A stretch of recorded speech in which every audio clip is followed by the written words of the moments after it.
He's just back from Yemen. Thanks to both of you for coming in. What's the most important thing, Congressman Hoekstra, you learned in Yemen? Well, I think the most important thing is exactly what the president has identified. Yemen is a new front in this threat from al-Qaeda. The al-Qaeda on the Arabian Peninsula is a real threat.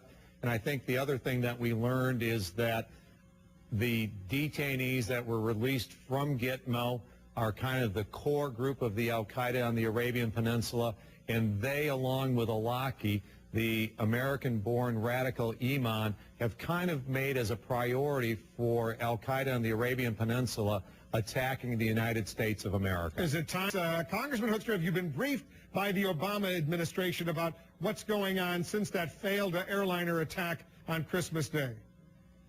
We've had a couple of briefings since that time. I had one in Washington, D.C., and then obviously, of course, when I was in Yemen. I will tell you, Wolf, that I don't believe that the administration has been as open with Congress in briefing us either on what happened in Detroit, but more importantly, they haven't been as open with us as what I'd like on Fort Hood. We really have not had any briefings on Fort Hood since that tragic occurrence almost 2 months ago.